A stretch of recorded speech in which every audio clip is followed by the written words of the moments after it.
pinatupad na lockdown, marami sa mga kababayan natin ang na-stranded at mahirapan makauwi sa kanilang mga pamilya.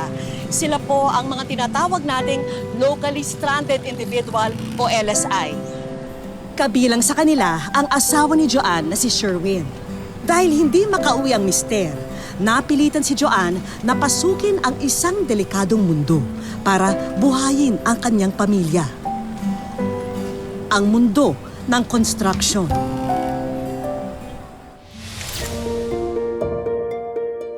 Taong 2004, nang magsama ang fruit vendor na si Joanne at ang construction worker na si Sherwin.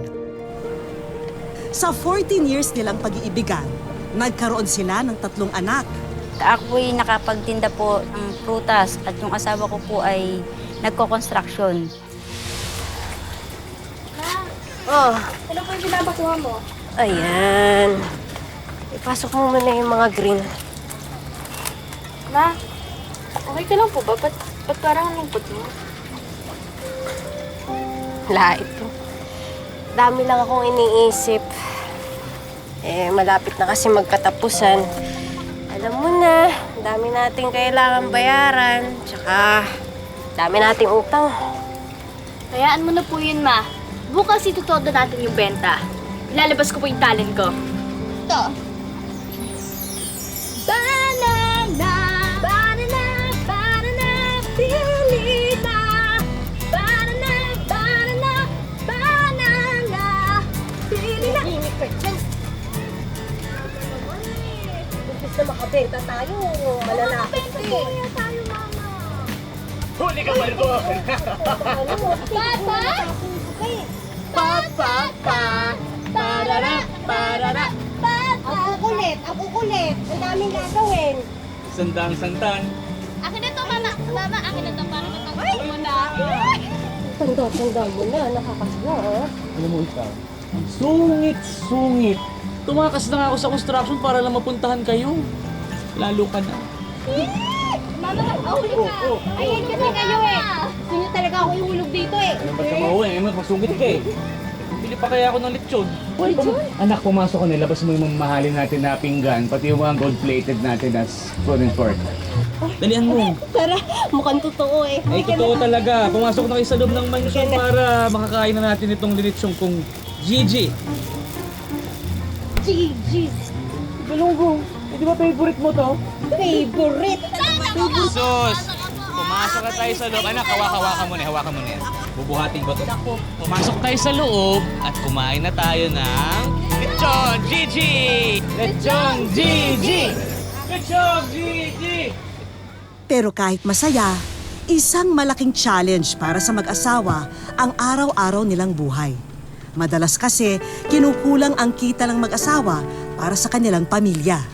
Kasi po, hindi na po namin nabibili yung mga ano para sa mga anak ko po. Yung naiyak po ako. Yung pong kakulangan po na financial po. Yung mga pangangailangan po yung anak ko na hindi ko na kayang ibigay. Sa pagkain po, kinukulang na po kami. Tapos andyan po yung nakapangutang na po ako ng pera para po sa pagkain ng mga anak ko po.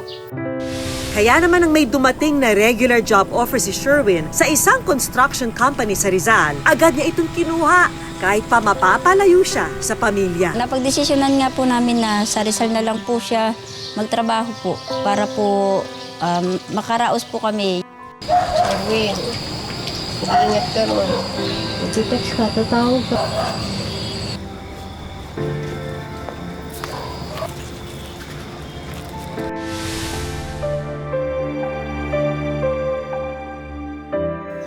Malaki pong sa mga anak ko na yung ama nila lumayo po. Mahirap po yung decision namin na doon siya maghanap buhay. Kesa naman po na andito nga, wala naman po silang makakain. Galit na galit kami na si Aling Cherry. Nangako kasi ako sa kanya na babayaran ko yung mga utang natin eh. Pero ang inaasahang swerte ni Sherwin ay nauwi sa wala.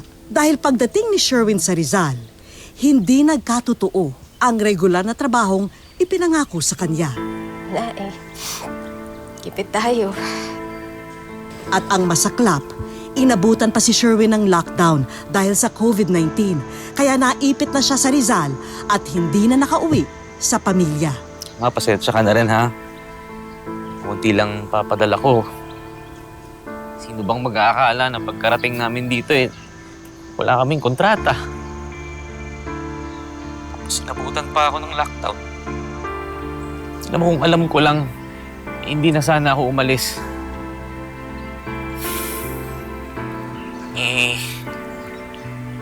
Wala akong cellphone. Nakikitawag lang ako. Miss na miss ko na kayo, Diyos ko.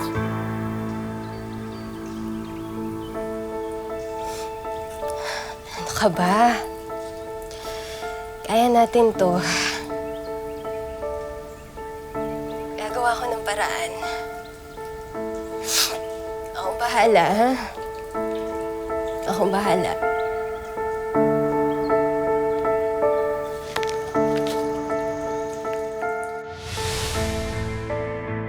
Dahil din sa lockdown, tuluyan na ring nalugi at nawala ang fruit stand ni Joanne. Wala na kasing bumibili at hindi na rin sila maaaring magtinda sa kalsada. Kaming dalawang mag-asawa, naapektuhan po yung trabaho po namin sa araw-araw kasi po yung aming pong paninda ay na-stock na lang po kasi hindi na po namin maipadala po doon sa buyer po namin. Kaya naman ang mag-asawang Sherwin at Joanne, lalo patuloy nalubog sa utang. Minsan po, nagsisimula pa lang po siyang magtrabaho na na-advance na po niya yung sasahodin po niya. Alam po, magpapadala po sa amin, 500 po.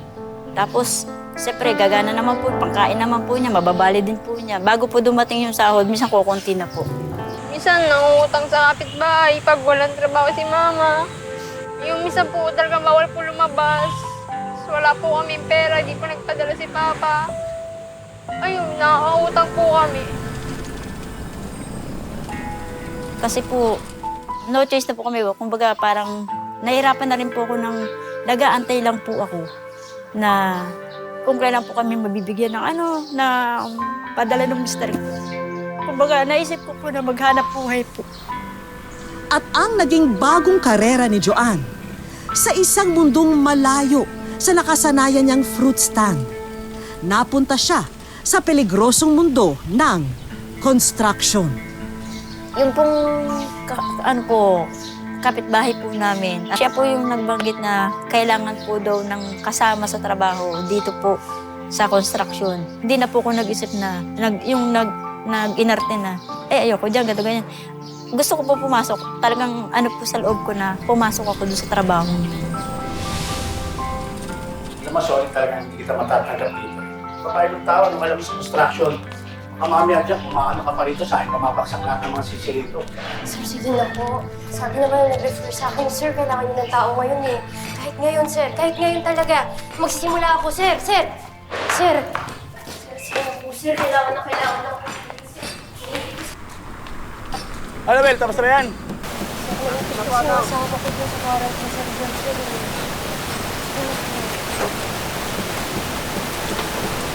Sige. Siguraduhin mo lang na hindi ka papalpak sa trabaho mo, ha? Simula ka na bukas. Siguraduhin mo lang maayos sa magiging trabaho mo, ha? Mahirap dito ang hindi matuto. Tingnan ko po lahat. Sige. Bukas na lang.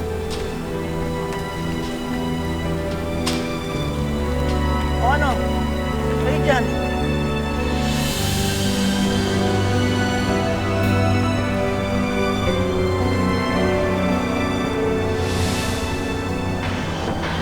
Yung unang pasok ko po dito, nag-is-is po kami dun sa pinto ng simbahan sa may harapan po. Nandun po kami sa may ibabaw ng scaffolding po. Nandun po kami sa may pinakataas. Nag-use oil po kami.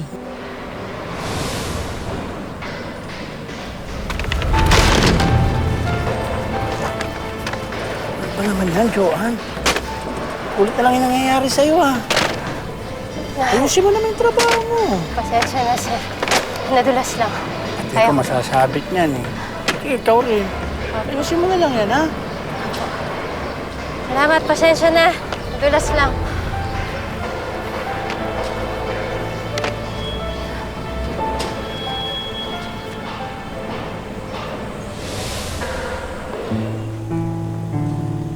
Pero sa kabila ng determinasyon ni Joanne, hindi naging madali ang adjustment niya sa bago niyang mundo.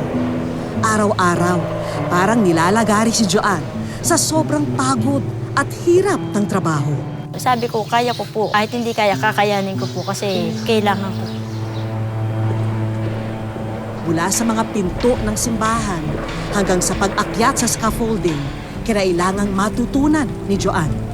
Kaya madalas tuloy, nag-aalala para kay Joanne ang kanyang mga anak, lalong-lalo na ang panganay niyang si Krisha.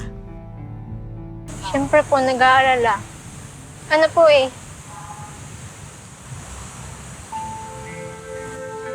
Baka kasi makakasidente si Mama.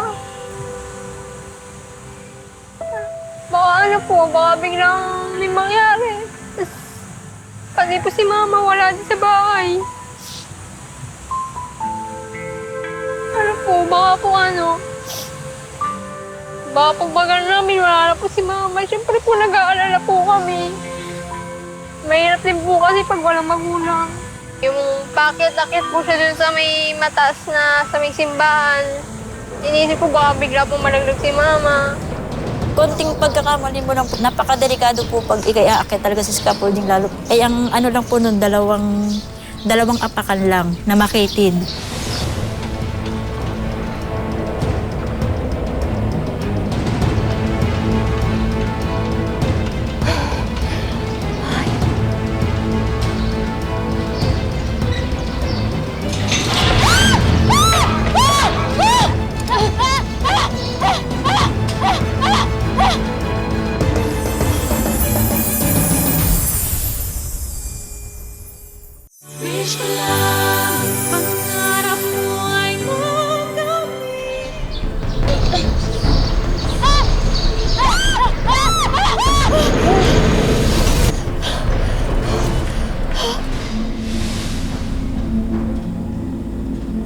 Iniisip ko po minsan na paano pagka may nangyari sa akin, paano yung mga anak ko?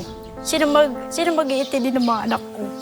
Kaya ang inaano ko, lahat ng pag-iingat gagawin ko kasi pag ako may nangyari, kawawa yung mga anak ko. Sa kabila ng araw-araw na panganib sa trabaho, pininturahan ni Joanne ng tapang ang kaba sa kanyang dibdib. At hindi lang niya dinoble, kundi triniple pa ang pag-iingat. Ang gumaganda gawa natin Okay Very good yan. Tuloy-tuloy mo lang ha. Maraming salamat, sir. Okay, basta ganyan lang yung gawa. Ayusin. Opo. Magbubutihan ko pa, sir. Very good. Pero sa kabila ng hirap ni Joanne sa trabaho, hindi naubos ang opinyon ng mga tao tungkol sa kanyang pagiging ina. Minsan po, sinasabi niya sa akin, lagi siya nagtatanong na nasan si Mama, ba't laging wala dyan, ba't kayo lang. Sinasabi ko lang po, nagtatrabaho. Wala naman kaming choice eh. Wala namang magtatrabaho sa amin. Si Papa po wala, nagtatrabaho po sa ibang lugar. Hindi ito iniinda ni Joanne. Araw-araw, patuloy lang siya sa pagpasok sa trabaho. Tuwing magkakaroon ng break sa construction, umuwi si Joanne para maasikaso at maipagluto ang kanyang mga anak. Kumbaga sa araw-araw na ginagawa ko, parang nakasanayan ko na rin naman po na trabaho, tas intindi po sa bahay. Yung ipagsasabayin ko po yung gano'n na mag-aasikaso po ako sa bahay bago umalis, bago pumasok ng trabaho po. Tapos pagdating ko po ng tanghali, kailangan ko pa rin po umuwi para po maasikaso naman yung mga anak ko sa oras ng pagkain. Kasi pag hindi po ako umuwi, hindi rin po sila nakakain po.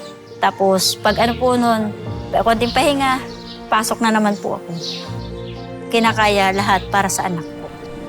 At dahil alam ni Krisha na siya lang ang masasandala ng ina, siya na ang tumatayong nanay sa mga kapatid kapag nasa trabaho si Joanne. Ako na lang po nakilos sa bahay, ako nag-ano ng mga pagkain namin, ako nag-aalaga sa kapatid ko.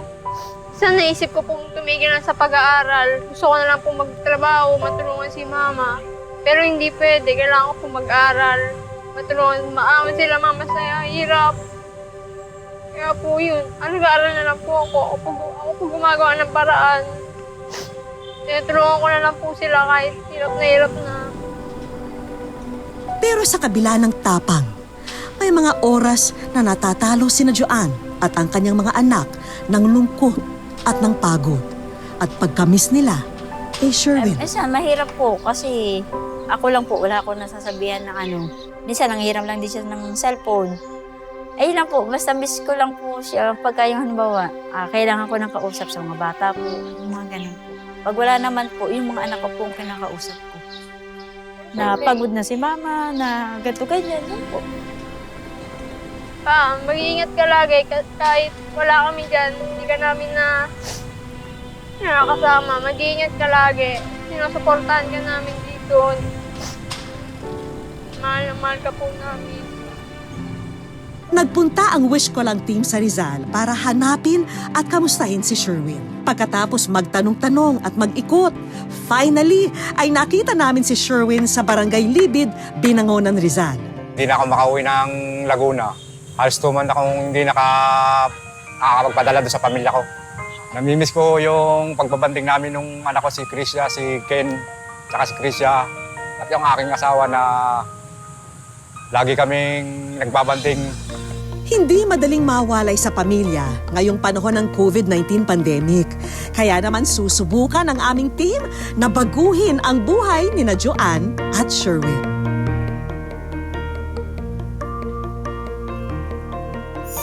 Sinundo namin si Sherwin sa kanyang pinagtatrabahuan sa Rizal. At para higit na maging espesyal ang muli nilang pagkikita, isang makeover ang ginawa namin kay Joanne at sa kanyang mga anak.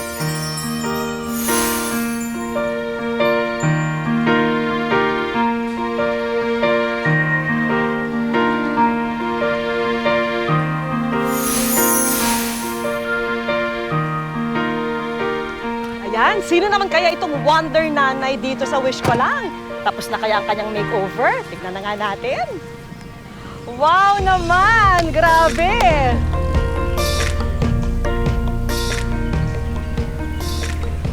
Ang ganda naman ni nanay. Sino mag-aakala construction worker yan? Welcome sa Wish Ko Lang. Nay, ang ganda niyo naman. Ang ganda ng makeover niyo. Pagkatapos ng aming kamustahan ni Joanne, oras na para sa muling pagkikita ng mag-asawa. Paano yung mister niyo? Nasaan na siya ngayon? Kamusta na siya ngayon? Pagkano po, nakaka-extra naman po. Nakaka-extra siya, pero... Maraming kasama yung tatay po. Oo. Saan na siya ngayon? Nasa trabaho po. Kailan niyo siya makakapiling? Ay, hindi ko pa lang po alam kung kailan po. Pagka po siguro, pwede na po. Ha? Mga bata, namimiss niyo ba si Daddy? Ha? Gusto niyo ba siya makita muli? Ha?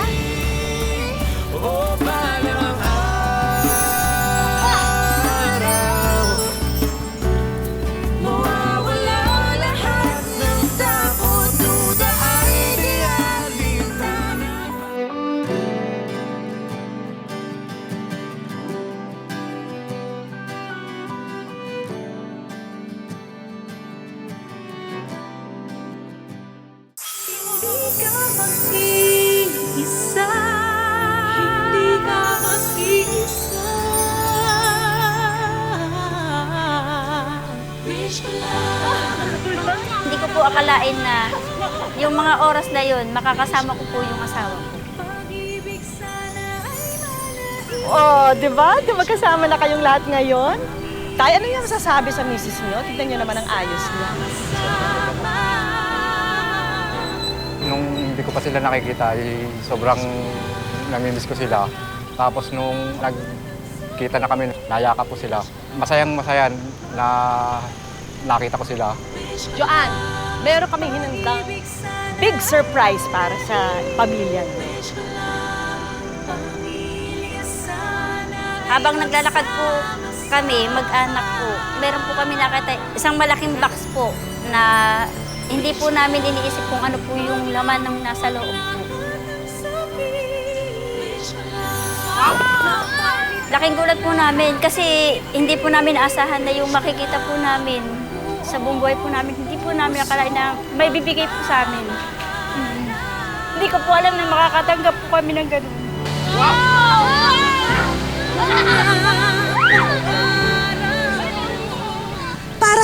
kakailanganin pang mawalay ni Sherwin sa kanyang mag-iina. Handog ng aming programa, ang isang gulay at prutasan business kapalit ng nalugi nilang fruit stand. At isang electric bicycle o e-bike para kay Sherwin para sa muling pagbangon ng kanilang negosyo. At para naman sa ating wonder nanay na si Joanne, isang online business ng beauty products na makakatulong sa pang-araw-araw nilang gastusin. At para sure na ang pagkolehiyo ni Krisha, isang scholarship grant naman ang sagot ng STI. Salamat po. Laking tulong po sa amin po. Para po sa anak ko. Pagkakita ko doon sa binigay na scholarship, ay tuwan-tuwa po ako dahil hindi ko po kayang ibigay sa anak ko yung ganong pag-aaral, lalo na yung paaralan ay kilala pong paaralan. Sinamahan pa namin yan ng isang laptop at pocket wifi para makatulong sa pag-aaral nilang magkakapatid. Hindi na rin problema ang pag-uusap ng mag-asawa dahil binigyan din namin sila ng bagong cellphone.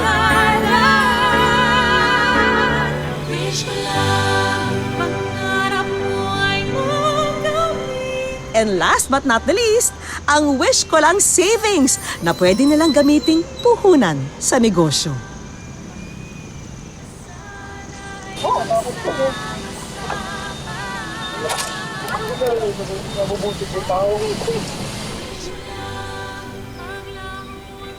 Sulit po lahat yung ginawa ko pong paghihirap. Ito po nagkaroon po ng pandemic.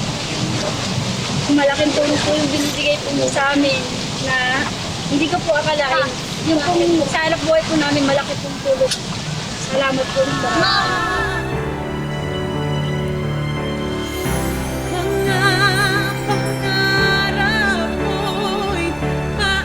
Tulad ng dating trabaho ni Joanne sa construction, araw-araw na puno ng pagsubok at pasakit ang buhay. Pero pinatunayan ng kwento ni na Sherwin at Joanne na gaano man katindi ang unos na dumating, hindi nito kayang sirain ang isang tahanan na ang pundasyon ay sakripisyo at pagmamahal. Talagang na-miss po namin ang mga tagpong ito, mga kapuso. At na-miss din namin na makasama kayo tuwing Sabado. Kaya maraming salamat po sa walang sawa niyong pagsubaybay. Next week po ulit, mga kapuso, ha? Ako po si Vicky Morales. At ito po ang Wish Ko Lang.